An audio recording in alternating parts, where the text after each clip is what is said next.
Hi hello guys, ನಮಸ್ಕಾರ. Welcome back to my YouTube channel. So guys, ಎಲ್ಲ ಹೇಗಿದ್ದೀರಾ, ಏನು ಮಾಡ್ತಾ ಇದ್ದೀರಾ ಅಂತ ಕೇಳ್ತಾ, ಗೈಸ್ ನನ್ನ ಒಂದು ಚಾನಲಲ್ಲಿ ಸ್ಕ್ಯಾಮ್ ಅಲರ್ಟು, ಹೈ ಅಲರ್ಟು ಅಂತ ತುಂಬ ವೀಡಿಯೋಸ್ ಮಾಡ್ತಾಯಿದ್ದೀನಿ. ಸೊ ಅದನ್ನೆಲ್ಲ ಯಾರ್ಯಾರು ನೋಡ್ತಾ ಇದ್ದೀರೋ, ಸೊ ಒಂದೇ ಒಂದು ಸಣ್ಣ ಕಮೆಂಟ್ ಮಾಡಿ, ನನಗೂ ಒಂದು ಕ್ಲಾರಿಟಿ ಸಿಗುತ್ತೆ. ಯಾಕೆ ಅಂದರೆ ಇವತ್ತಿನ ಕಾನ್ಸೆಪ್ಟು ಕೂಡ ನಂದು ಅದೇ. ಸೊ ನನಗೆ ನಿಜವಾಗ್ಲೂ ನಗಬೇಕೋ ಅಳಬೇಕೋ ಒಂದು ಚೂರು ಗೊತ್ತಾಗ್ತಿಲ್ಲ. ಲಿಟ್ರಲಿ ನೆಕ್ಸ್ಟ್ ಲೆವೆಲ್ ಸ್ಕ್ಯಾಮ್ಗಳಾಗ್ತಿದೆ. ಯಾವ ರೇಂಜಿಗೆ ತಲೆ ಓಡಿಸ್ತವ್ರೆ ಅಂದರೆ ಸ್ಕ್ಯಾಮ್ ಮಾಡೋದಕ್ಕೆ, ಆ ಒಂದು ಬ್ರೈನ್ನ ಅದಕ್ಕೆ ಯೂಸ್ ಮಾಡಿ, ಅದಕ್ಕೆ ಇಂಪ್ಲಿಮೆಂಟ್ ಮಾಡಿ, ಅದಕ್ಕೆ ಕೊಡೋ ಟೈಮ್ನ ಇನ್ನೊಂದಕ್ಕೆ ಕೊಟ್ಟು ಗಿಸ್ನೆಸ್ ಸ್ಟಾರ್ಟ್ ಮಾಡಿಬಿಟ್ಟಿದ್ರು. ಅವರು ನೆಕ್ಸ್ಟ್ ಲೆವೆಲ್ಗೆ ಹೋಗ್ಬಿಡ್ಬೋದಿತ್ತು. ಆ ರೇಂಜಿಗೆ ತಲೆ ಉಪಯೋಗಿಸ್ತವ್ರೆ. ನಂಬಲ್ಲ ನೀವು, ಯಾವ ಕೇಳು ಕಂಡುಹಿಡಿಯೋಕ್ಕಾಗಲ್ಲ. ಇವಾಗ ನೋಡಿ, ಇನ್ವಿಟೇಷನ್ ಸ್ಕ್ಯಾಮ್ ಇದು. ಸೊ ಇದು ಯಾರ್ಯಾರೆಲ್ಲ ನೋಡಿದ್ದೀರೋ ನೋಡಿಲ್ವೋ ಗೊತ್ತಿಲ್ಲ. ಎಷ್ಟೋ ಕೋಟಿ ದುಡ್ಕೊಬಿಟ್ಟವನೆ. ಅದೆಷ್ಟು ಕೋಟಿ ಅಂತಲೂ ಗೊತ್ತು. ಕೆಲವೊಂದು ಚಾನಲಲ್ಲಿ ಕೆಲವೊಂದು ಡಿಜಿಟ್ಗಳು ಒಂದು 2 to 3 ನಂಬರ್ಸ್ ಡಿಫ್ರೆನ್ಸಲ್ಲಿ ಹೇಳಿದ್ದಾರೆ. ನಾನು ಆ ಡಿಜಿಟ್ನೆಲ್ಲ ಹೇಳೋಕ್ಕೆ ಇಷ್ಟಪಡಲ್ಲ. ಯಾಕೆ ಹೇಳಲ್ಲ ಅಂದರೆ ಗಾಯ್ಸ್, ಇವಾಗ ಒಂದು ಹೇಳ್ಬೋದು, ಇಷ್ಟು ಡಿಜಿಟು, ಇಷ್ಟು ಇದು ಒಂದು ಇಷ್ಟು ಅಮೌಂಟು ಅಂತ ಒಂದು ಕ್ಲಾರಿಟಿ ಕೊಡ್ಬೋದು. ಅದನ್ನು ನೋಡಿ ಕೆಲವೊಬ್ರು ಮೋಟಿವೇಟ್ ಆಗಿಬಿಟ್ರೆ ಕಷ್ಟ. ನನ್ನ ಒಂದು ವಿಡಿಯೋ ನೋಡೋರು ಸೊ ಆ ನಂಬರ್ ನೋಡಿ ಮೋಟಿವೇಟ್ ಆಗೋದ್ರೆ ಕಷ್ಟ. ಸೊ ಅದಕ್ಕೋಸ್ಕರ ನಾನು ಅದನ್ನು ಹೇಳಲ್ಲ. ಸೊ ಯಾರಿಗಾರ ಬೇಕು ಅಂದರೆ ಅಷ್ಟೊಂದು ಕ್ಯೂರಿಯಾಸಿಟಿ ಇದ್ದರೆ ರಿಸರ್ಚ್ ಮಾಡಿ ಗೈಸ್, ನಿಮ್ಮ ಕೈಗೆ ಸಿಕ್ಬಿಡುತ್ತೆ. ಸೊ ರಿಸರ್ಚ್ ಮಾಡೋದ್ರಿಂದ ಏನೂ ತಪ್ಪಲ್ಲ. ಇದು ಯಾವುದೋ ಒಂದು ಇನ್ವಿಟೇಷನ್ ಪ್ರ್ಯಾಂಕ್ ಅಂತೆ, ಅಥವಾ ಇನ್ವಿಟೇಷನ್ ಸ್ಕ್ಯಾಮ್ ಅಂತೆ. ಪ್ರ್ಯಾಂಕ್ ಅಲ್ಲ, ಇನ್ವಿಟೇಷನ್ ಅದೇನೋ ಒಂಥರ ಒಂದು ಲೆಕ್ಕದಲ್ಲಿ ಪ್ರ್ಯಾಂಕೇ ಅದು. ಇನ್ವಿಟೇಷನ್ ಪ್ರ್ಯಾಂಕೇ ಇದು, ಇನ್ವಿಟೇಷನ್ ಸ್ಕ್ಯಾಮ್ ಅಲ್ಲ. ಸೊ ಇವಾಗ ಏನಾಗ್ತಿದೆ, ಎಲ್ಲ ಡಿಜಿಟಲ್ ಆಗ್ತಿದೆ ಗೈಸ್. ಇವಾಗ ನಮಗೇನೆ ಯಾರಾದರೂ ಫೋನ್ ಮಾಡಿಬಿಟ್ಟು ಒಂದು 50 ಕಿಲೋಮೀಟ್ರ್ 100 ಕಿಲೋಮೀಟ್ರ್ ದೂರ ಇರೋರು ಯಾರಾದ್ರೂ ಫೋನ್ ಮಾಡಿಬಿಟ್ಟು, ಫ್ರೆಂಡ್ಸೋ ಫ್ಯಾಮಿಲಿನ ಯಾರಾದ್ರೂ ಹಿಂಗೆ ಒಂದು ಫಂಕ್ಷನ್ ಇದೆ ಮಗ, ಹಿಂಗೆ ಇನ್ವಿಟೇಷನ್ ಕೊಡೋಣ ಅಂತ ಬರ್ತಾಯಿದ್ದೀನಿ, ನೀನೊಂದು ಲೊಕೇಶನ್ ಕಳಿಸು ಅಂದಿದ್ದ ತಕ್ಷಣ ನಮ್ಮ ಬಾಯಲ್ಲಿ ಬರೋ ನೆಕ್ಸ್ಟ್ ಮಾತೆ, ಯಾಕೆ ಅಷ್ಟು ದೂರ ಬತ್ತಿ, ಇಷ್ಟು ದೂರ ಬತ್ತೀಯ, ಸುಮ್ಮನೆ ಮಾಡೋಕ್ಕೆ ಕೆಲಸನ ನಾನು ಒಬ್ಬನ ಕೊಡೋಕ್ಕೋಸ್ಕರ ಯಾಕೆ ಬತ್ತೀಯಾ, ಒಂದು ಕೆಲಸ ಮಾಡು, ವಾಟ್ಸಪ್ಪಲ್ಲಿ ಕಳಿಸ್ಬಿಡು, ನಾನು ನೋಡ್ಕೊತೀನಿ, ನಾನು ಬರ್ತೀನಿ, ತಲೆ ಕೆಡಿಸ್ಕೊಬೇಡ, ಒಂದು ಲೊಕೇಶನ್ ಹಂಗೆ ಕಳಿಸ್ಬಿಡು, ಲೊಕೇಶನ್ ಫಾಲೋ ಮಾಡ್ಕೊ ಬರ್ತೀನಿ ನಾನು ಅಂತ ಏನೋ ಒಂದು ಡಿಸ್ಕಷನ್ ನಡೆಯುತ್ತೆ. ಇಲ್ಲ ಕಳಿಸು, ಪ್ರೀವಿಯಸ್ ಡೇ ಒಂದು ಲೊಕೇಶನ್ ಕಳಿಸ್ಬಿಡು, ನಾನು ಬರ್ತೀನಿ, 100% ಮಿಸ್ ಮಾಡಿದ್ರೆ ಬರ್ತೀನಿ ಅಂತ. ಎಲ್ಲ ಡಿಜಿಟಲ್ ಆಗ್ತಿದೆ ಗೈಸ್, ಪ್ರತಿಯೊಂದು ಡಿಜಿಟಲ್ ಆಗ್ತಿದೆ. ಸೊ ಇವಾಗ ಎಲ್ಲ ಏನು ಅಂತ ಎಲ್ಲ ಯೋಚನೆ ಮಾಡಿ ಸ್ಕ್ಯಾಮೇ ಇದರಲ್ಲಿ ಮಾಡ್ಬಿಟ್ಟಿದ್ದಾರೆ. ಇವಾಗ ನಿಮ್ಗೊಂದು ಇನ್ವಿಟೇಷನ್ ಬಂತು ಅಂದರೆ ಓಪನ್ ಮಾಡೋದು ಸಹಜ. ಯಾವಂತಾನೆ ಓಪನ್ ಮಾಡಲ್ಲ ಗುರು. ಇವಾಗ ಫಾರ್ ಎಕ್ಸಾಂಪಲು ಎಷ್ಟೋ ಜನ ನಂಬರ್ ಚೇಂಜ್ ಮಾಡ್ತಾ ಇರ್ತಾರೆ. ಇವತ್ತು ನನ್ನ ಹತ್ರ ಇರೋ ನಂಬರು, ನಾನು ಆ್ಯಕ್ಚುಲಿ ಇದನ್ನು ಒಂದು 7-8 ವರ್ಷದಿಂದ ಬಂದಿದ್ದೀನಿ. ನನಗೆ ಚೇಂಜ್ ಮಾಡಬೇಕು ಅಂತ ಯಾವುದೇ ಥರ ಮನಸ್ಸಿಲ್ಲ, ಏನಿಲ್ಲ, ಚೇಂಜ್ ಮಾಡಿಲ್ಲ. ಇಫ್ ಇನ್ ಕೇಸ್ ಏನೋ ಒಂದು ಪ್ರಾಬ್ಲಮ್ ಆಯಿತು, ಅಥವಾ ಯಾವುದೋ ಒಂದು ನನ್ನ ಹತ್ರ ಇರೋ ಜಿಯೋ, ನನಗೆ ಏರ್ಟೆಲ್ಗೆ ಪೋರ್ಟ್ ಆಗಬೇಕು, ಪೋರ್ಟ್ ಆಗೋದೆಲ್ಲ ಕಷ್ಟ ಬಿಡು, ಪ್ರೀಪೇಡ್ ತಾನೆ, ಬಿಸಾಕೋಣ, ಒಂದು ಇನ್ನೊಂದು ಏರ್ಟೆಲ್ ಸಿಮ್ ತಗೋಣ, ಇದನ್ನು ಕ್ಯಾನ್ಸಲ್ ಮಾಡ್ಸೋಣ, ಏನೋ ಒಂದು ಮನಸ್ಸಲ್ಲಿ ಅಂದ್ಕೊಂಡು ಇನ್ನೊಂದು ಸಿಮ್ ತಗೋತೀನಿ, ಇನ್ನೊಂದು ಸಿಮ್ ತಗೊಂಡು ಚೇಂಜ್ ಮಾಡೋದು ಸಹಜ. ಇವಾಗ ಹೊಸ ನಂಬರಿಂದ ಒಂದು ಇನ್ವಿಟೇಷನ್ ಬಂದೈತೆ ಅಂದಾಗ ನಾವೇನು ಅನ್ಕೋತೀವಿ, ನಮ್ಮ ಯಾರ್ದೋ ಒಬ್ಬರು ಫ್ರೆಂಡೇ ಕಳಿಸಿರಬಹುದು ಅಂತ ಅನ್ಕೋತೀವಿ. ಅದರಲ್ಲಿರೋ ಹೆಸ್ರು ನೋಡಿದ ತಕ್ಷಣ ನಾವು ಈ ಹೆಸ್ರದವ್ರು ಯಾರು ಪರಿಚಯ ಅವರೇ, 10th PU ಡಿಗ್ರಿ, ನಮ್ಮಪ್ಪನ ಫ್ಯಾಮಿಲಿ ಕಡೆಯವರ, ಅವ್ರ ಮಗನ ಇವ್ರ ಮಗನ, ಹೆಂಗೆ ಏನು ಎತ್ತ, ಅದು ಏನೇನೋ ಒಂದು ತಲೆಯಲ್ಲಿ ಓಡುತ್ತೆ. ಇಫ್ ಇನ್ ಕೇಸ್ ಏನಾದರೂ ಯಾರ್ದಾದ್ರೂ ಕನೆಕ್ಟ್ ಆಗೋದ್ರೆ ಹೆಸ್ರು ಜೊತೆ ಮುಗಿದೋಯ್ತು.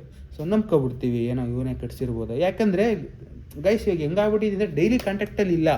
ಸೊ ಇವಾಗ ಒಬ್ಬ ಮನೆ ಕಟ್ಟಿಸ್ತವನೆ ಅಂದರೆ ಏನು ಸ್ಟೇಟಸ್ಟು ಸ್ಟೋರಿಗೆ ಹಾಕ್ಕೊಂಡು ನಾನು ಮನೆ ಕಟ್ಟಿಸ್ತಿದ್ದೀನಿ ಅಂತ ಎಲ್ಲರಿಗೂ ಪಬ್ಲಿಕ್ ಮಾಡೋದು ಕೆಲವ್ರಿಗೆ ಮಾಡ್ತಾರೆ. ಕೆಲವ್ರು ಏನೂ ಮಾಡಲ್ಲ, ಆರಾಮಾಗಿ ನಿಧಾನಕ್ಕೆ ಮನೆ ಕಟ್ಟಿಸ್ತಾರೆ, ಆರಾಮಾಗೆಲ್ಲ ಮುಗಿದ್ಮೇಲೆ ಒಂದು ಇನ್ವಿಟೇಷನ್ ಕಳಿಸ್ತಾರೆ. ನಮಗೇನು ಗೊತ್ತಿರಲ್ಲ, ಅದೊಂದು ವರ್ಷ ಅವ್ನು ಕಟ್ಟಬೇಕಾದ್ರೆ ಒಂದೇ ಒಂದು ಇಂಟ್ ಕೂಡ ಸಿಕ್ಕಿರಲ್ಲ. ಇನ್ವಿಟೇಷನ್ ಕಳಿಸ್ದಾಗ ಏನಾಗ್ತೀವಿ, ಏನೋ ಹೊಸ ಮನೆ ಕಟ್ಟೋದೇನೋ ಕಟ್ಟಬೇಕು ಅಂತ ಆಸೆ ಆಗಿದ್ದ ಪಾಪ ಬಿಡು ಅಂತ ಈ ಥರ ಒಂದು ಥಿಂಕಿಂಗ್ ಮಾಡೋದು ಸಹಜ. ಸೊ ಇವಾಗ ಇನ್ವಿಟೇಷನ್ ಬಂದಿದ ತಕ್ಷಣ ಎಲ್ಲ ಏನು ಮಾಡ್ತಾರೆ, ಇನ್ವಿಟೇಷನ್ ಓಪನ್ ಮಾಡೇ ಮಾಡ್ತಾರೆ. ಈ ಬುದ್ಧಿವಂತ ಲಿಂಕ್ ಜೊತೆ ಕಳಿಸ್ತಿದ್ನಂತ ಇನ್ವಿಟೇಷನ್, ಏನೋ ಲಿಂಕ್ ಹೊಡೆದ್ರೆ ಆ ಇನ್ವಿಟೇಷನ್ ಬರ್ಬೋದು, ಅಥವಾ ಏನೋ ಒಂದು ಆ್ಯನಿಮೇಷನ್ ಮಾಡಿ ಕಳಿಸಿರ್ತಾರ ಅಂತ ಲಿಂಕ್ ಓಪನ್ ಮಾಡ್ತಾರೆ. ಗಾಯ್ಸ್ ಲಿಂಕ್ ಓಪನ್ ಮಾಡಿ ನೆಕ್ಸ್ಟು ಸೆಕೆಂಡು, ನೆಕ್ಸ್ಟು ಮಿನಿಟು ಅವ್ರ ಅಕೌಂಟಲ್ಲಿರೋ ₹1 ಬಿಡ್ದಂಗೆ ಫುಲ್ಲು ಉಡೀಸು. ಅವ್ರ ಅಕೌಂಟಲ್ಲಿ ಎಷ್ಟಾದರೂ ಇರಲಿ, ₹5 ಇರಲಿ, ₹10 ಇರಲಿ, ₹1 ಲಕ್ಷ, ₹2 ಲಕ್ಷ ಎಷ್ಟಾದರೂ ಇರಲಿ, ₹1 ಬಿಡ್ದಂಗೆ ಕ್ಲೀನಾಗಿ ಅವನ ಅಕೌಂಟಿಗೆ ಟ್ರಾನ್ಸ್ಫರ್ ಆಯ್ತಿತ್ತಂತೆ. ಸೊ ಯಾವ ರೇಂಜಿಗೆ ಕೋಡಿಂಗ್ ಮಾಡಿರಬೇಕು ಅವನು, ಯಾವ ರೇಂಜಿಗೆ ತಲೆ ಉಪಯೋಗಿಸಿರ್ಬೇಕು. ಯಪ್ಪ ಒಂದು ಹೇಳ್ತೀನಿ, ಅನ್ನೋನ್ ಲಿಂಕ್ಸ್ಗಳು ಬಂದರೆ ದಯವಿಟ್ಟು ಯಾವುದೇ ಕಾರಣಕ್ಕೂ ಗೈಸ್ ಇಗ್ನೋರ್ ಮಾಡಿ ಬಿಸಾಕಿ. ಅವ್ನು ಯಾವನೋ ನಿಮ್ಮ ರಿಲೇಟಿವೇ ಇನ್ವಿಟೇಷನ್ ಕಳಿಸಿದ ಅಂತ ಇಟ್ಕೊಳ್ಳಿ, ಯಾವುದೋ ಅನ್ನೋನ್ ನಂಬರು, ತಲೆ ಯಾಕೆ ಕೆಡಿಸ್ಕೊತಿರೋ ಗುರು. ಅಯ್ಯೋ ನಮ್ಮನ್ನು ಬಿಸಾಕಿ ಹೋದ್ರೋಯ್ತು. ಅವ್ನು ಬೇಕಾದ್ರೆ ಫೋನ್ ಮಾಡಿ ಕರೀತಾನೆ, ಅಷ್ಟು ಇಂಪಾರ್ಟೆಂಟ್ ಇದ್ದರೆ. ನಾನು ಅವಮಾನ ಮಾಡ್ತಾಯಿಲ್ಲ, ಅವ್ನು ಇಗ್ನೋರ್ ಮಾಡ್ತಾವ್ರವರು. ಇನ್ವಿಟೇಷನ್ ಕಳಿಸ್ಬಿಟ್ಟು ಸುಮ್ಮನೆ ಬಾ ಅಂದರೆ ಹೆಂಗೆ ಹೋಗ್ತೀರಾ? ಇದೆಲ್ಲ ನನ್ನ ತಲೆಯಲ್ಲೇ ಇಲ್ಲ. ಬಟ್ ನೀವು ಸ್ಕ್ಯಾಮ್ ಆಗ್ತಾಯಿದ್ದೀರಾ. ಆ ಸ್ಕ್ಯಾಮಿಂದ ಫಸ್ಟ್ ನೀವು ಎಸ್ಕೇಪ್ ಆಗಿ. ಯಾಕಂದರೆ ಇವಾಗ ಎಲ್ಲ ಡಿಜಿಟಲ್ ಆಯ್ತೈತೆ. ಆಮೇಲೆ ಇವಾಗ ಕ್ಯಾಶಲ್ಲಿ ಜಾಸ್ತಿ ಟ್ರಾನ್ಸಾಕ್ಷನ್ಸ್ ನಡೀತಾನೆ ಇಲ್ಲ. ಎಲ್ಲ ಪ್ರತಿಯೊಂದು ಆನ್ಲೈನ್ ಟ್ರಾನ್ಸಾಕ್ಷನ್ಸ್ ನಡೀತೈತೆ.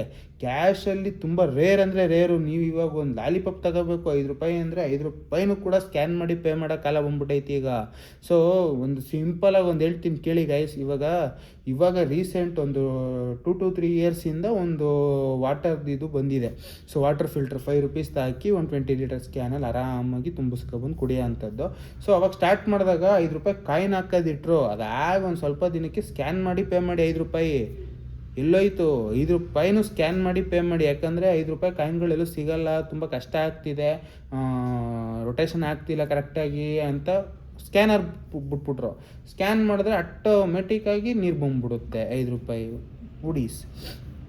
ಸೊ ಇದು ಟೆಕ್ನಾಲಜಿ ಈ ರೀತಿ ಆಗ್ತಿದೆ. ಯಾಕಂದರೆ ಪ್ರತಿಯೊಬ್ಬರು ಅಕೌಂಟಲ್ಲಿ ದುಡ್ಡು ಇಟ್ಟಿರ್ತಾರೆ ಅಂತ 100% ಪ್ರತಿಯೊಬ್ಬರಿಗೂ ಗೊತ್ತು. ಸೊ ದುಡ್ಡು ಇಟ್ಟಿರ್ತಾರೆ, ಇದನ್ನು ಆರಾಮಾಗಿ ಸ್ಕ್ಯಾಮ್ ಮಾಡ್ಬೋದು ಅಂತ. ಸೊ ಈ ರೀತಿ ಒಂದು ಸ್ಕ್ಯಾಮು ನಡೀತಿದೆ ಗೈಸ್. ನಾನು ನಿಜವಾಗ್ಲೂ ಏನು ಹೇಳಬೇಕು ಏನು ಬಿಡಬೇಕು ನನಗೆ ತಲೆ ಕೆಟ್ಟೋಯ್ತು. ಇನ್ವಿಟೇಷನ್ ಸ್ಕ್ಯಾಮ್ ಅಂತ ನಾನು ನೋಡಿದೆ, ಒಂದು ಸ್ವಲ್ಪ ನೋಡಿದೆ, ಅದು ಫುಲ್ಲು ಇನ್ಡೆಪ್ತಾಗೂ ಹೋಗಲಿಲ್ಲ ನಾನು. ಆ್ಯಕ್ಚುಲಿ ನನಗೆ ಒಂಥರ ಬೇಜಾರಾಗೋಯ್ತು. ನಾನು ಎಷ್ಟೊಂದು ವೀಡಿಯೋಸ್ ಮಾಡಿಬಿಡೋದೇ ಇದೇ ಉದ್ದೇಶಕ್ಕೆ. ನನ್ನ ಚಾನಲಲ್ಲಿ ಆಲ್ಮೋಸ್ಟ್ ಆಲು ಸುಮಾರು ವೀಡಿಯೋಸ್ ಸಿಕ್ಬಿಡುತ್ತೆ. Scam alert, high alert, be careful, ಎಷ್ಟು ವೀಡಿಯೋಸ್ ಬೇಕು, ಒಂದು 15-20 ವೀಡಿಯೋಸ್ ಇದ್ರ ರಿಲೇಟೆಡೇ ಇರಬೇಕು. ರೀಸೆಂಟ್ ಡೇಸಲ್ಲಿ ಒಂದು ಸ್ವಲ್ಪ ಕಡಿಮೆ ಆಗ್ತಿದೆ ಹೊರತು ಒಂದು ಟೈಮಲ್ಲಿ ಬರೀ ಅದನ್ನೇ ಬಿಟ್ಟಿದ್ದೀನಿ. ಒಂದು ವೀಕೋ 2 ವೀಕ್ಸು ಸಮಥಿಂಗು ಬರೀ ಅದೇ ಬಿಟ್ಟಿದ್ದೀನಿ. Scam alert, high alert, be alert ಅಂದ್ಕೊಂಡೆ ಸುಮಾರು ವೀಡಿಯೋಸ್ ಬಿಟ್ಬಿಟ್ಟಿದ್ದೀನಿ. ಸೊ ಇದು ಒಂದು ಈಗ ಬರ್ತಾರ ಅಂತ ಹೊಸ ಟ್ರ್ಯಾಪು ಅಥವಾ ಹೊಸ ಸ್ಕ್ಯಾಮು ಅಥವಾ ಹೊಸ ಪ್ರ್ಯಾಂಕು. ನಿಮ್ಗೆ ಒಂದು ಇನ್ವಿಟೇಷನ್ ಕಳಿಸ್ಬಿಟ್ಟು ನಂಬಿಸಿ ನಿಮ್ಮ ಅಕೌಂಟಲ್ಲಿರೋ ದುಡ್ಡೆಲ್ಲ ಎತ್ಕೊತವ್ರೆ. ಇದು ಒಂದು ಪ್ರ್ಯಾಂಕು. ಇದು ನಗಬೇಕಾಗಿರೋದೆ. ಯಾಕಂದರೆ ಪ್ರ್ಯಾಂಕ್ ಆಗ್ತಾರದು ಜನರು, ದುಡ್ಡು ಕಳ್ಕೊತವ್ರೆ ಅಷ್ಟೇ. ಇವಾಗ ಎಷ್ಟೋ ಜನ ಪ್ರ್ಯಾಂಕ್ ಮಾಡಬೇಕಾದ್ರೆ ಏನೋ ದುಡ್ಡು ಎತ್ಕೊಬಿಟ್ಟು ನಾನು ಕುಡ್ಕೊಬಂದು ನಾನು ಇದು ಮಾಡಿದೆ ಅಂತ ಪ್ರ್ಯಾಂಕ್ ಮಾಡ್ತಾರೆ. ಇದು ಇನ್ನೊಂದು ಥರ ಪ್ರ್ಯಾಂಕ್ ಅಂತಲೇ ಹೇಳ್ಬೋದು. ಸೊ ಗ್ರೇಟ್ ಗೈಸ್, ತಲೆ ಮಾತ್ರ ನೆಕ್ಸ್ಟ್ ಲೆವೆಲಲ್ಲಿ ಉಪಯೋಗಿಸೋನೆ. ಸೊ ದುಡ್ಡು ಮಾಡೋದು ಯಾವ ರೀತಿ ಮಾಡ್ಬೋದು ಹೆಂಗೆ ಅಂತಾರಲ್ಲ ಇದು. ಆಮೇಲೆ ಶಾರ್ಟ್ ಟೈಮ್ ದುಡ್ಡು ಮಾಡಿ ಇದು ಮಾಡೋದು ಅಂತ ಒಂದು ಹೇಳ್ತಾ ಇರ್ತೀನಿ ವೀಡಿಯೋದಲ್ಲಿ. ಅದನ್ನು ಮಾಡೋಕ್ಕೆ ಹೋಗಬೇಡಿ, ಅದು ಜಾಸ್ತಿ ದಿನ ಇರೋಲ್ಲ ಅಂತ. ಇದೇ ಒಂದು ಉದಾಹರಣೆ. ಅವ್ನು ಸ್ಕ್ಯಾಮ್ ಮಾಡ್ದ, ಅವ್ನು ಎಷ್ಟು ಕೋಟಿ ದುಡ್ಡನ್ನ ಏನೋ ನನಗೆ ಗೊತ್ತು ಬಟ್ ಹೇಳೋಕ್ಕಾಗಲ್ಲ. ಸೊ ಆ ದುಡ್ಡು ಇವತ್ತು ಅವನ್ನೇನು ಮಾಡೋಕ್ಕಾಯ್ತಾ ಇಲ್ಲ. ಅವನ್ನ ಸ್ಟೇಷನಿಂದ ತಪ್ಸೋಕ್ಕಾಯ್ತಾ ಇಲ್ಲ, ಜೈಲಿಂದ ಬೇಲ್ ಸಿಗ್ತಾ ಇಲ್ಲ, ಎಕ್ಸೆಟ್ರಾ. ಆಮೇಲೆ ಅದು ಪ್ರತಿ ₹1 ಗೌರ್ಮೆಂಟವರು ಕ್ಲೀನಾಗಿ ಈಸ್ಕೊತಾರೆ. ಆಮೇಲೆ ಯಾರ್ಯಾರೆಲ್ಲ ಕೇಸ್ ಫೈಲ್ ಮಾಡಿರ್ತಾರೆ, FIR ಫೈಲ್ ಮಾಡಿರ್ತಾರೆ, ಸೊ ಅವ್ರಿಗೆಲ್ಲ ಅಮೌಂಟು ಅವನ ಕಡೆಯಿಂದ ಫ್ರಾಡ್ ಆಗಿದೆ ಅಂತ ಕನ್ಫರ್ಮೇಷನ್ ಸಿಕ್ಕಿದ ಮೇಲೆ ಅದನ್ನು ರೀಫಂಡ್ ಮಾಡೋ ಚಾನ್ಸಸ್ ಇರುತ್ತೆ. ಸೊ ಅದು ಆಗಬೇಕು ಅಂದರೆ ಪ್ರೊಸೀಜರ್ ಒಂದು ಸ್ವಲ್ಪ ಜಾಸ್ತಿ ಇರುತ್ತೆ. 1 or 2 months ಕಾಯಬೇಕಾಗುತ್ತೆ. ಯಾಕೆ ಅಂದರೆ ಇದು ಪ್ರತಿಯೊಂದು ಕೇಸನ್ನು ಕೂಡ ಕೋರ್ಟ್ಗೆ ಹೋಗಿ ಕೋರ್ಟಲ್ಲಿ ಇದು ಸಾಬೀತಾದಮೇಲೆ ಕೂಡ ನಿಮ್ಮ ಅಕೌಂಟಿಗೆ ಬರೋಕತ್ತಂತ. ಆ ಕೋರ್ಟಲ್ಲೂ ಹೇಳ್ತಾರೆ, ಇಷ್ಟು ದಿನ ನಿಮಗೆ ಟೈಮ್ ಕೊಡ್ತೀನಿ, ಇಷ್ಟು ದಿನದಲ್ಲಿ ಆ ಅಮೌಂಟ್ ಏನೇನಿದೆ ಇಂಥವ್ರ ಅಕೌಂಟಿಗೆ ಕಳಿಸ್ಬೇಕು ಅಂತ. ಸೊ ಅಷ್ಟು ದಿನ ಅವರು ಎಷ್ಟು ಬೇಕಾದ್ರೂ ಹೇಳ್ಬೋದು. ಕೋರ್ಟಲ್ಲಿ 1 monthವರೆಗೂ ಹೇಳ್ಬೋದು. ಅಥವಾ ಇವ್ರು ಏನು ಕೇಳ್ತಾರೆ, ಲಾಯರ್ ಕಡೆಯಿಂದ ಏನು ಬರುತ್ತೆ, ಸೊ ಅದ್ರ ಮೇಲೆ ಅವರು ಒಂದು ಡಿಸಿಷನ್ ತಗೋತಾರೆ. 1 month 2 month ಆಗೋ ಚಾನ್ಸಸ್ ಇರುತ್ತೆ. ಸೊ ಅದು ಪ್ರೊಸೀಜರ್ ಇನ್ನೂ ಜಾಸ್ತಿ ಇರುತ್ತೆ. ಯಾಕಂದರೆ ಇವಾಗ ಸಿಕ್ಕಿದ ತಕ್ಷಣ ಅವನ್ನೆಲ್ಲ ಬಾಯ್ಬಿಡಲ್ಲ. ಸಿಕ್ಕಿದ ತಕ್ಷಣ ಒಂದು ಸ್ವಲ್ಪ ಗೋಳೆ ಇಸ್ಕೊತಾನೆ. ಅದಾದಮೇಲೆ ದುಡ್ಡೆಲ್ಲ ಎಲ್ಲಿಟ್ಟಿರ್ತಾನೆ, ಯಾವ ಅಕೌಂಟಲ್ಲಿದೆ, ಏನಿದೆ, ಕ್ಯಾಶ್ ಇದೆಯಾ, ವಿಡ್ರಾ ಮಾಡೋಣ ಅಥವಾ ಅಕೌಂಟಲ್ಲಿ ಇದೆಯಾ, ಅಕೌಂಟಲ್ಲಿದ್ದರೆ ಯಾರ್ಯಾರ ಅಕೌಂಟಲ್ಲಿ ಎಷ್ಟೆಷ್ಟಿದೆ, ಎಷ್ಟೆಷ್ಟು ಟ್ರಾನ್ಸಾಕ್ಷನ್ಸ್ ಆಗಿದೆ, ಆಮೇಲೆ ಅವನು ಎಷ್ಟು ಖರ್ಚು ಮಾಡೋವನೆ. ಸೊ ಅದನ್ನೆಲ್ಲ ಕೂತ್ಕೊಂಡು ಕ್ಲೀನಾಗಿ ಫೈಲ್ ಮಾಡಬೇಕಾಗುತ್ತೆ, ಕ್ಲೀನಾಗಿ ಎನ್ಕ್ವೈರಿ ಮಾಡಬೇಕಾಗುತ್ತೆ. ಸೊ ಅದೆಲ್ಲ ಆದಮೇಲೆ ಅವನು ಎಷ್ಟು ಅಮೌಂಟ್ನ ಕೊಡ್ತಾನೆ ಇವ್ರ ಕೈಗೆ ಅನ್ನೋದು ಡಿಪೆಂಡ್ ಆಗುತ್ತೆ. ಅವ್ನು ಹೇಳೋಕ್ಕಾಗಲ್ಲ, ಓಕೆ ನನಗೊಂದು 5 ವರ್ಷ ಜೈಲು ಆಗ್ಬೋದು, 5 ವರ್ಷದಿಂದ ಆಚೆ ಬಂದಮೇಲೆ ನನಗೆ ಏನಾರ ಬದುಕೋಕೆ ಒಂದು ಸ್ವಲ್ಪ ದುಡ್ಡು ಬೇಕಲ್ವ, ನಾನು ಇಷ್ಟು ಉಡೀಸ್ ಮಾಡಿದ್ದೀನಿ, ಇದರಲ್ಲಿ ಒಂದು 50% ಕೊಟ್ಕೊಂಡು ಇನ್ನು 50% ನಾನೆಲ್ಲ ಸೇಫಾಗಿ ಮಡಗಿದ್ದೀನಿ ಅಂತ ಆ ಥರ ತಲೆ ಉಪಯೋಗಿಸಿದ್ರೆ ನನ್ನ ಪ್ರಕಾರ ಯಾರಿಗೂ ಸಿಗೋಲ್ಲ ದುಡ್ಡು. ಯಾಕೆ ಅಂದರೆ 50% ದುಡ್ಡು ತಗೊಂಡು ಎಲ್ಲರಿಗೂ ಇವಾಗ 1 ಲಕ್ಷ ಕಳೆದಾಗಿರೋಂಗೆ 50,000 ಆ ಥರ ಕೊಡೋಕ್ಕಾಗಲ್ಲ. ಸೊ ಅದರಲ್ಲಿ ಎಷ್ಟೋ ಖರ್ಚು ಕೂಡ ಮಾಡಿಬಿಟ್ಟಿರ್ತಾನೆ. ಸೊ ಈ ರೀತಿ ಒಂದೊಂದು ಚಾನ್ಸಸ್ ಇರುತ್ತೆ. ಫುಲ್ ಅಮೌಂಟ್ ಸಿಕ್ಕಿದ್ರೆ ಫುಲ್ಲು ಕೊಡೋ ಚಾನ್ಸಸ್ ಇರುತ್ತೆ. ಅಟ್ಲೀಸ್ಟ್ ಒಂದು 80% ರಿಕವರಿ ಆದರೆ ಅಟ್ಲೀಸ್ಟ್ 80% ಅಷ್ಟು ಎಲ್ಲರ ಅಕೌಂಟ್ಗೆ 80% ಅಷ್ಟು ಕೊಡೋ ಅಷ್ಟು ಚಾನ್ಸಸ್ ಇರುತ್ತೆ. 50%ಗಿಂತ ಕಡಿಮೆ ಸಿಕ್ಕಿದ್ರೆ ಏನಾಗುತ್ತೋ ಗೊತ್ತಿಲ್ಲ. ಸೊ ಅದು ಕೇಸ್ ಕೂಡ ನಡೀತದೆ, ನೆಕ್ಸ್ಟ್ ಲೆವೆಲ್ ನಡೀತದೆ. ಅದಾದಮೇಲೆ ಈ ಕಳ್ಳನ ಬ್ಯಾಕ್ಗ್ರೌಂಡ್ ಹೆಂಗಿದೆಯೋ ಏನೋ ಯಾವ ಥರನೋ, ಆಮೇಲೆ ಇವನು ಯಾರನ್ನಾರ ಲಾಯರ್ನ ಇಟ್ಟಿರ್ತಾನೋ. ಸೊ ಒಂದು ಸ್ವಲ್ಪ ಎಜುಕೇಟೆಡ್ ಅಂದರೆ ಕೋಡಿಂಗ್ ಎಲ್ಲ ಅವನೇ ಮಾಡಿ ಒಂದು ರೇಂಜಿಗೆ ಎಜುಕೇಟೆಡು, ಒಂದು ಸ್ವಲ್ಪ ಫ್ಯಾಮಿಲಿ ಬ್ಯಾಕ್ಗ್ರೌಂಡೆಲ್ಲ ಚೆನ್ನಾಗೈತೆ. ಅಂದರೆ ಫ್ಯಾಮಿಲಿ ಬ್ಯಾಕ್ಗ್ರೌಂಡ್ ಅಂದರೆ ಫ್ಯಾಮಿಲಿಯವರು ಮಕ್ಕೋಗಿರ್ತಾರೆ, ಅದು ಬೇರೆ ಪ್ರಶ್ನೆ. ಫ್ಯಾಮಿಲಿ ಬ್ಯಾಕ್ಗ್ರೌಂಡ್ ಅನ್ನೋದಕ್ಕಿಂತ ಅವ್ನ ಬ್ಯಾಕ್ಗ್ರೌಂಡ್ ಚೆನ್ನಾಗಿದ್ದು ಅವ್ನಿಗೊಂದಷ್ಟು ಜನ ಯಾರಾದ್ರೂ ಸಪೋರ್ಟ್ ಮಾಡೋಕ್ಕೆ ಕೋರ್ಟು ಗೀರ್ಟು ಲಾಯರು ಪೊಲೀಸ್ ಎಲ್ಲ ಒಂದು ಸ್ವಲ್ಪ ನಿಂತ್ಕೊಂಡ್ರೆ ಕೇಸು ಏನು ಬೇಕಾದ್ರೂ ಆಗೋ ಚಾನ್ಸಸ್ ಇರುತ್ತೆ. ಎಷ್ಟು ವರ್ಷ ಬೇಕಾದರೂ ಮುಂದಕ್ಕೆ ಹೋಗೋ ಚಾನ್ಸಸ್ ಇರುತ್ತೆ. ಸೊ ಯಾರ್ಯಾರೆಲ್ಲ FIR ಫೈಲ್ ಮಾಡಿರ್ತೀರೋ ಅವರೆಲ್ಲ ಒಂದು ಸ್ವಲ್ಪ ಹುಷಾರಾಗಿರ್ರಿ.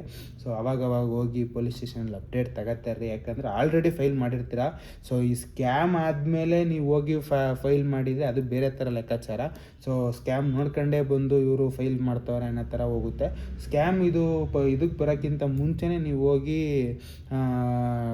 ಕಂಪ್ಲೇಂಟ್ ಎಲ್ಲ ಕೊಟ್ಟಿರ್ತೀರ. ಸೊ ನೀವು ಒಂದು ಕೊಟ್ಟಿರೋ ಕಂಪ್ಲೇಂಟ್ ಮೇಲೇ ಅವರು ಕೇಸ್ ಕಂಡಿಡ್ದಿರ್ತಾರೆ ಯಾರು ಕಳ್ಳ ಏನು ಎತ್ತ ಅಂತ. ಸೊ ಇದನ್ನೆಲ್ಲ ಒಂದು ಸ್ವಲ್ಪ ನೋಡಬೇಕಾದಾಗ ಕ್ಲಿಯರ್ ಕಟ್ಟಾಗಿ ಕ್ಲಾರಿಟಿ ತಗೊಂಡು ಹೋಗಿ ಅಪ್ಡೇಟ್ ಆಗಿರ್ರಿ. ಸೊ ಅಪ್ಡೇಟ್ ತಗೋತಾರ್ರಿ. ವೀಕ್ಲಿ ಒನ್ಸ್ ಟ್ವೈಸ್ ಹೋಗ್ಬಿಟ್ಟು ಸ್ಟೇಷನಲ್ಲಿ ಸರಿ ಏನಾಗ್ತು, ಸೊ ಕಳ್ಳ ಸಿಕ್ಕಿದ್ದಾನೆ, ಅಮೌಂಟು ಸಿಕ್ಕಿರುತ್ತೆ, ಏನು ಯಾವಾಗ ಬರುತ್ತೆ ಅಕೌಂಟ್ಗೆ ಅಂತ. ಸೊ ಅವರು ಕೆಲವೊಂದು ಅಪ್ಡೇಟ್ಸ್ ಕೂಡ ನಿಮಗೂ ಕೂಡ ಕೊಡ್ತಾರೆ. ಸೊ ಇದು ಈ ಕೇಸು ಕೋರ್ಟ್ಗೆ ಹೋಗ್ತಿದೆ, ಸೊ ಇಷ್ಟು ಜನ ಇರೋದ್ರಿಂದ ಗೌರ್ಮೆಂಟ್ ಕಡೆಯಿಂದ ಒಬ್ಬರು ಲಾಯರ್ ಬರ್ತಾರೆ. ಸೊ ಅವರು ನಿಮ್ಮ ಕೇಸ್ನ ವಾದ ವಿವಾದ ಮಾಡ್ತಾರೆ ಅಂದ್ಬಿಟ್ಟು ಲಾಯರ್ ಡೀಟೇಲ್ಸ್ ಕೂಡ ಕೊಡೋ ಚಾನ್ಸಸ್ ಇರುತ್ತೆ. ಸೊ ನನ್ನ ವಿಡಿಯೋ ನೋಡ್ತಾ ಇರೋಲ್ಲಿ ಯಾರು ಈ ಥರ ಸ್ಕ್ಯಾಮ್ ಆಗಿ FIR ಫೈಲ್ ಮಾಡಿದ್ರೆ ಅವ್ರಿಗೆ ಹೆಲ್ಪ್ಫುಲ್ ಆಗಲಿ ಅಂತ ನಾನು ಹೇಳ್ತಾ ಇರೋದು. ಸೊ ಅವ್ರ ಹತ್ರ ಹೋಗಿ ಡಿಸ್ಕಸ್ ಮಾಡಿ, ನೀವು ಯಾವ ರೀತಿ ಸ್ಕ್ಯಾಮ್ ಆದರೆ ಏನು ಎತ್ತ ಅಂತ ಅವ್ರ ಹತ್ರ ಡಿಸ್ಕಸ್ ಮಾಡಿ ಅಲ್ಲಿ ಕೋರ್ಟ್ಗೂ ಕೂಡ ನಿಮ್ಮನ್ನ ಕರೆಯೋ ಚಾನ್ಸಸ್ ಇರುತ್ತೆ. ಸೊ ನಿಮ್ಮ ಒಂದು ಕೇಸ್ ನಡೀತೆ ಅಂದರೆ ನಿಮ್ಮದು ಒಂದು ಇನ್ಕ್ಲೂಡ್ ಆಗಿರುತ್ತಲ್ಲ, ನಿಮ್ಮನ್ನು ಕರೆಯೋ ಚಾನ್ಸಸ್ ಇರುತ್ತೆ. ನೀವು ಹೋಗಿ ಕೋರ್ಟಲ್ಲಿ ವಾದ ವಿವಾದಗಳೆಲ್ಲ ಹೇಗೆ ನಡೆಯುತ್ತೆ, ಏನು ಯಾವ ಥರ ಏನಾಯಿತು, ಏನು ತೀರ್ಪು ಕೊಟ್ಟರು. ಸೊ ವಾದ ವಿವಾದ ಏನು ನಡೀತಿದೆ ಅಂತ ನೋಡೋದು ಒಂದು ಪ್ರಶ್ನೆ, ಅಂದರೆ ಏನು ತೀರ್ಪು ಕೊಡ್ತವ್ರೆ ಜಡ್ಜು ಅನ್ನೋದು ಒಂದು ನೆಕ್ಸ್ಟ್ ಕ್ಲಾರಿಟಿ. ಸೊ ಅದಕ್ಕೋಸ್ಕರನಾದರೂ ಹೋಗಿ ಕೋರ್ಟಲ್ಲಿ ಕೇಸ್ ಅಟೆಂಡ್ ಮಾಡಿ. ಯಾಕಂದರೆ ಗೈಸ್ ಚಿಕ್ಕ ಪುಟ್ಟ ಅಮೌಂಟ್ ಆದರೆ ನೀವು FIR ಫೈಲ್ ಮಾಡಿರಲ್ಲ, ಅದು ನನಗೂ ಗೊತ್ತು. ಏನೋ 5 ರೂಪಾಯಿ 10 ರೂಪಾಯಿ 20 ರೂಪಾಯಿ ಒಂದು 10,000 ರೂಪಾಯಿ ಒಳಗಡೆ ಹೋಗಿದ್ರು ಕೆಲವೊಬ್ರು ತಲೆ ಕೆಡಿಸ್ಕೊಳ್ಳಲ್ಲ. ಜಾಸ್ತಿ ಒಂದು 50,000 1 ಲಕ್ಷ 2 ಲಕ್ಷ 3 ಲಕ್ಷ ಎಕ್ಸೆಟ್ರಾ ತುಂಬ ಜಾಸ್ತಿ ಅಮೌಂಟ್ಗಳು ಹೋಗಿದ್ರು ಸ್ವಲ್ಪ ತಲೆ ಕೆಡಿಸ್ಕೊತೀರ. ಸೊ ಯಾರೇ ಆದರೂ ದುಡ್ಡೇ, 1 ಲಕ್ಷ ಆದರೂ ದುಡ್ಡೇ, 50,000 ಆದರೂ ದುಡ್ಡೇ, 1 ಕೋಟಿ ಆದರೂ ದುಡ್ಡೇ. ಸೊ ನಿಮಗೆ ಅದ್ರ ಪ್ರೀತಿ ವಿಶ್ವಾಸ ಏನು ಎಷ್ಟು ಕಷ್ಟ ಬಿದ್ದಿರುತ್ತೆ ನಿಮಗೆ ಮಾತ್ರ ಗೊತ್ತಿರುತ್ತೆ. ಸೊ ಹೋಗಿ ಫಾಲೋ ಅಪ್ ಮಾಡಿ, ಆದಷ್ಟು ಬೇಗ ನಿಮ್ಗಳ ಅಮೌಂಟ್ ಸಿಗಲಿ. ನಂದು ಕೂಡ ಅದೇ ಆಸೆ. ಸೊ ಅವನೇನೋ ಪ್ರ್ಯಾಂಕ್ ಮಾಡೋನು, ಅವನೇನೋ ಬಿಸ್ನೆಸ್ ಮಾಡ್ಕೊಂಡವನು, ಅವ್ನು ಚೆನ್ನಾಗಿರಬೇಕು, ಅವ್ನು ತಲೆ ಉಪಯೋಗಿಸಿರೋಕ್ಕಾಗ ದುಡ್ಡು ಸಿಗಬೇಕು ಅನ್ನೋ ವ್ಯಕ್ತಿ ನಾನಲ್ಲ. ಸೊ ಅವ್ನು ಉಪಯೋಗಿಸೋನೆ ಗೈಸ್, ತಲೆ ಉಪಯೋಗಿಸೋನೆ, ಚೆನ್ನಾಗಿ ಐಡಿಯಾ ಮಾಡೋನೆ, ಎಲ್ಲ ಮಾಡೋನೆ, ಅದಕ್ಕೆಲ್ಲ ಗ್ರೇಟ್ ಅಂತೀನಿ. ಬಟ್ ಈ ವಿಷಯಕ್ಕೆ ಮಾಡೋನೆ ಅನ್ನೋದು ನನಗೆ ಹೆವಿ ಇರಿಟೇಟು. ಯಾವತ್ತೇ ಆಗಲಿ ಕಷ್ಟ ಬಿದ್ದು ಬೆವರು ಸುರಿಸಿ 1 ರೂಪಾಯಿನೂ ದುಡಿದು ಅವ್ನು ಏನಾದರೂ ಮಾಡ್ಕೊಳ್ಳಿ, ಅವ್ನು ಕಷ್ಟಪಟ್ಟಿರೋ ದುಡ್ಡಲ್ಲಿ ಮಾಡಬೇಕು. ಸುಮ್ಮನೆ ಏನೋ ಒಂದು ತಲೆ ಹೊಡೆದು ತಲೆ ಹಿಡಿದು ಮಾಡೋ ದುಡ್ಡಲ್ಲಿ ಎಂಜಾಯ್ ಮಾಡಬೇಕು ಅನ್ನೋ ವ್ಯಕ್ತಿ ಕ್ಯಾರೆಕ್ಟರ್ ನಾನಲ್ಲ. ಸೊ ಅದಕ್ಕೆ ನಾನು ಸಪೋರ್ಟ್ ಕೂಡ ಮಾಡಲ್ಲ. ಸೊ ನೋಡೋಣ ಎಲ್ಲಿವರೆಗೂ ಏನಾಗುತ್ತೆ, ಯಾವ ಥರ ಅಪ್ಡೇಟ್ ನನಗೇನಾರ ಅಪ್ಡೇಟ್ ಏನಾದ್ರು ಸಿಕ್ಕಿದ್ರೆ ಇಫ್ ಇನ್ ಕೇಸ್ ನಾನು ಕೊಡ್ತೀನಿ ಮುಂದೆ ಒಂದು ದಿನಗಳಲ್ಲಿ ಅದೇನಾಗ್ತು, ಯಾವ ಥರ ನಡೀತಿದೆ ಕೇಸು ಅಂತ. ಇಫ್ ಇನ್ ಕೇಸ್ ಸಿಗಲಿಲ್ಲ ಅಂದರೆ ನಾನೇನು ಮಾಡೋಕ್ಕಾಗಲ್ಲ ಗೈಸ್. ಸೊ ಹುಷಾರಾಗಿರ್ರಿ. ಮತ್ತು ಇನ್ನೂ ಒಂದು ಸ್ಕ್ಯಾಮು ಚಿಕ್ಕದಾಗಿ ಹೇಳ್ಬಿಡ್ತೀನಿ. ಸೊ ನಿಮ್ಮ ಒಂದು ನಂಬರ್ಗೆ ಲಿಂಕ್ ಬರುತ್ತೆ, ಇದು ಬೇರೆ ಥರ ಸ್ಕ್ಯಾಮು. ನಿಮ್ಮ ಒಂದು ನಂಬರ್ಗೆ ಲಿಂಕ್ ಬರುತ್ತೆ, ಆ ಲಿಂಕ್ನ ಟ್ಯಾಪ್ ಮಾಡಿ ಅದು ಹೆಂಗೆ ಬೇಕಾದ್ರೂ ಬರ್ಬೋದು. ಇನ್ವಿಟೇಷನ್ ಮುಖಾಂತರ ಬೇಕಾದ್ರೂ ಬರ್ಬೋದು, ಅಥವಾ ನಿಮ್ಗೊಂದು ಲಾಟ್ರಿ ಹೊಡೆದೈತೆ ಅಂತನಾರು ಬೇಕಾದ್ರೂ ಬರ್ಬೋದು, ನಿಮ್ಗೆ ಹೆಂಗೆ ಬೇಕಾದ್ರೂ ಲಿಂಕ್ ಬರ್ಬೋದು. ಆ ಲಿಂಕ್ನ ಟ್ಯಾಪ್ ಮಾಡಿದ ತಕ್ಷಣ ನಿಮ್ಮ ವಾಟ್ಸಪ್ಪೇ ಅಕೌಂಟೇ ವಾಟ್ಸಪ್ ಅಕೌಂಟ್ ಕ್ಲಿಯರಾಗಿ ಹ್ಯಾಕ್ ಆಗೋಗುತ್ತೆ. ವಾಟ್ಸಪ್ ಅಕೌಂಟ್ ಕ್ಲಿಯರಾಗಿ ಹ್ಯಾಕ್ ಆಗಿದ ತಕ್ಷಣ ನೆಕ್ಸ್ಟ್ ಮೂಮೆಂಟ್ ಏನಾಗುತ್ತೆ, ನಿಮ್ಮ ಒಂದು ಇದರಲ್ಲಿ ಇರುತ್ತಲ್ಲ ಕಾಂಟ್ಯಾಕ್ಟ್ ಡೀಟೇಲ್ಸು, ಆ ಕಾಂಟ್ಯಾಕ್ಟ್ಗೆ ಪ್ರತಿಯೊಬ್ಬರಿಗೂ ಮೆಸೇಜ್ ಹೋಗುತ್ತೆ. ಯಾವ ರೀತಿ ಮೆಸೇಜ್ ಹೋಗುತ್ತೆ ಅಂದರೆ, ಕೈಗೆ ಬ್ಯಾಂಡೇಡ್ ಮಾಡ್ಕೊಂಡಿರೋ ಥರ, ಕಾಲಿಗೆ ಬ್ಯಾಂಡೇಡ್ ಮಾಡ್ಕೊಂಡಿರೋ ಥರ ಫೋಟೋ ಹಿಡಿದು, ಅಂದರೆ ಬರೀ ಕೈದು ಬರೀ ಕಾಲ್ದು ಫೋಟೋ ಹಿಡಿದು ಆ್ಯಕ್ಸಿಡೆಂಟ್ ಆಗೈತೆ ಅಂತ ಕ್ರಿಯೇಟ್ ಮಾಡೋಕ್ಕಂದ್ರೆ ಒಂದು ಉಜ್ಜಿರೋ ಗಾಡಿದು ನನ್ನ ಪ್ರಕಾರ ಕಳ್ಸೋ ಡೌಟ್. ಯಾಕಂದರೆ ಗಾಡಿದು ಕಳಿಸ್ಬಿಟ್ಟಾಗ ನಿಮ್ಮ ಹತ್ರ ಗಾಡಿ ಇಲ್ಲ ಅಂತ ಸಾಕಾಗ್ಬಿಡ್ತಾರೆ. ಕಾಲ್ದು ಕೈದು ಫೋಟೋ ಹಿಡಿದ್ಬಿಟ್ಟು ಅರ್ಜೆಂಟ್ ಐತೆ, ನನಗೆ ಯಾರೂ ದುಡ್ಡು ಆಗ್ತಿಲ್ಲ, ಹಾಸ್ಪಿಟಲ್ ಇದ್ದೀನಿ, ನಾನು ಬಿಲ್ ಪೇ ಮಾಡಬೇಕು, ಒಂದು 5,000 ಇದ್ದರೆ ಇಮಿಡಿಯೇಟಾಗಿ ಕಳಿಸು, ನನ್ನ ಅಕೌಂಟು ನನ್ನ ಫೋನ್ ಬೇರೆ ಸ್ವಿಚ್ ಆಫ್ ಆಗೋ ಚಾನ್ಸಸ್ ಐತೆ, ನಾನು ಒಂದು ಕೆಲಸ ಮಾಡ್ತೀನಿ, ಸ್ಕ್ಯಾನರ್ ಕಳಿಸ್ಬಿಡು. ಒಂದು ಸ್ಕ್ಯಾನರ್ ಕಳಿಸ್ತಾರೆ, ಆ ಸ್ಕ್ಯಾನರ್ ನೀವು ಪೇ ಮಾಡಿದ ತಕ್ಷಣ ಉಡೀಸ್. ಸೊ ಇದರಲ್ಲಿ ಏನು ಒಂದು ಮಜಾ ಹೇಳ್ತೀನಿ ಕೇಳಿ. ಇಫ್ ಇನ್ ಕೇಸ್ ನೀವು ಆ ಥರ ಒಂದು ಯಾವುದೋ ಒಂದು ಮೆಸೇಜ್ ಸ್ಕ್ಯಾನರ್ ಸ್ಕ್ಯಾನ್ ಮಾಡಿ ಪೇ ಮಾಡಿದ್ರಿ ಅಂದರೆ, ಯಾರು ಸ್ಕ್ಯಾನ್ ಮಾಡಿ ಪೇ ಮಾಡ್ತಾರಲ್ಲ ಅವ್ರ ಅಕೌಂಟ್ ಕೂಡ ಹ್ಯಾಕ್ ಆಗೋ ಚಾನ್ಸಸ್ ತುಂಬ ಇರುತ್ತೆ. ಯಾಕೆ ಅಂದರೆ ಅವ್ರು ಕಳ್ಸೋ QR ಕೋಡು ಡಿಫ್ರೆಂಟ್ ಆಗಿರುತ್ತೆ. ಅಬ್ಸರ್ವ್ ಮಾಡಿ, ಪೇ ಆಗೋ ಥರನೇ ಬರುತ್ತೆ, ಒಂದು QR code UPI QR code ಥರನೇ ಬರುತ್ತೆ, ಬಟ್ ಡಿಫ್ರೆಂಟಾಗಿರುತ್ತೆ. ಫೋನ್ಪೇ, ಗೂಗಲ್ ಪೇ ಈ ಥರದ್ದಿರಲ್ಲ. If in case PhonePe, Google ಪೇದಿತ್ತು ಅಂದರೂ ಅದರಲ್ಲೂ ಕೂಡ ಹ್ಯಾಕ್ ಮಾಡೋ ಚಾನ್ಸಸ್ ಇರುತ್ತೆ. ಯಾಕಂದರೆ ಒಂದು QR ಕೋಡನ್ನ ನೀವು ಹೆಂಗೆ ಬೇಕಾದರೂ ಜನ್ರೇಟ್ ಮಾಡ್ಕೋಬೋದು. ನೀವು ಕೆಲವೊಂದು ಎಷ್ಟು ವೆಬ್ಸೈಟ್ಸ್ಗಳೈತೆ ಅದಕ್ಕೆ ವಿಸಿಟ್ ಮಾಡಿಬಿಟ್ಟು, ನನಗೆ ಈ QR ಕೋಡು ನನಗೆ ಈ ಥರ ಪ್ರೊಫೆಷ್ನಲಾಗಿ Paytm ಲುಕ್ಕಲ್ಲಿ ಬೇಕು, ಇದರಲ್ಲಿ ಈ ಲುಕ್ಕಲ್ಲಿ ಬೇಕು ಅಂತ ಆರಾಮಾಗಿ ಚೇಂಜಸ್ ಮಾಡ್ಕೋಬೋದು. ನಿಮ್ಗೆ ಆ ಥರದ್ದು ಏನಾದ್ರು ಮೆಸೇಜ್ ಬಂತು ಅಂದರೆ ಫೋನ್ ಮಾಡಿ ಕ್ಲಾರಿಟಿ ತಗೊಳ್ಳಿ. ಸೊ ಕ್ಲಾರಿಟಿ ತಗೋಬೇಕಾದ್ರೆ ಹುಷಾರಾಗಿರ್ರಿ. ಅವ್ರ ವಾಯ್ಸು ಕ್ಲಿಯರಾಗಿ ಕೇಳಿಸ್ತಿದೆಯೇ, ಯಾವ ಥರ ಏನು ಅಂತ. ನಿಮ್ಗೆ ಅದರಲ್ಲೂ ಡೌಟ್ ಇದ್ದರೆ, ನಿಮ್ಗೆ ಅದರಲ್ಲೂ ಏನೋ ಇವನು ಸತ್ಯ ಹೇಳ್ತಾ ಇರ್ಬೋದು, ಬಟ್ ನಮ್ಗೆ ಕ್ಲಾರಿಟಿ ಸಿಗ್ತಾಯಿಲ್ಲ ಅಂದರೆ ವಿಡಿಯೋ ಕಾಲ್ ಮಾಡಿ ಕ್ಲೀನಾಗಿ ಫೇಸ್ ತೋರಿಸೋ ಥರ ಹೇಳಿ. ಸೊ ಕ್ಲೀನಾಗಿ ನೋಡಿ, ಕಟ್ ಆಯ್ತಿದೆ, ಅದಾಗ್ತಿದೆ, ಶೇಕ್ ಆಗ್ತಿದೆ, ಇದನ್ನೆಲ್ಲ ನಂಬಕ್ಕೆ ಹೋಗಬೇಡಿ. ಸೊ ನಿಮ್ಮ ದುಡ್ಡು ಕಳಿಸ್ಬೇಕು ಅಂದರೂ ಏನು ಗೊತ್ತಾ ಗೈಸ್, ಒಂದು 2,000 ತಾನೇ ಕಳಿಸ್ಬೋಣ, ಹೋದ್ರೋಯ್ತು, ನನ್ನ friend important, if in case ಅವ್ನಿಗೆ ಅರ್ಜೆಂಟಾಗಿ ಹಂಗೆ ಹೋಗಿದ್ರೆ ಏನು ಮಾಡೋಕ್ಕಾಗುತ್ತೆ ಅಂದ್ಬಿಟ್ಟು ನೀವು ಕಳಿಸ್ಬೋದು. ನಿಮ್ಮ ಒಳ್ಳೆತನಕ್ಕೆ ನಾನು ಮೆಚ್ತೀನಿ. ಬಟ್ ನಿಮ್ಮ ಅಕೌಂಟ್ ಹ್ಯಾಕ್ ಆಗೋದ್ರೆ ಯಾವನ್ ಬಂದು ಕಾಪಾಡ್ತಾನೆ ನಿಮ್ಮನ್ನ, ಅದಕ್ಕೆ ಹೇಳ್ತಾ ಇದ್ದೀನಿ, ಹುಷಾರಾಗಿರ್ರಿ. ಇದು ವಾಟ್ಸಪ್ಪು. ಇದ್ರ ಬಗ್ಗೆ ಫುಲ್ ಡೀಟೇಲ್ ಬೇಕಾದ್ರೆ ಮೆಸೇಜ್ ಮಾಡಿ, ಆದಷ್ಟು ಬೇಗ ಹೇಳ್ತೀನಿ. ಇಫ್ ಇನ್ ಕೇಸ್ ಯಾವಾಗ ಟೈಮ್ ಸಿಗ್ತದೆ ಇದ್ರ ಬಗ್ಗೆ ಕ್ಲಿಯರ್ ಕಟ್ಟಾಗಿ ಹೇಳ್ತೀನಿ ಅಂತ ಹೇಳ್ತಾ ಈ ವಿಡಿಯೋ ನಿಲ್ಲಿಸ್ತಾ ಇದ್ದೀನಿ guys. Love you, lots of take care guys, bye, signing off guys.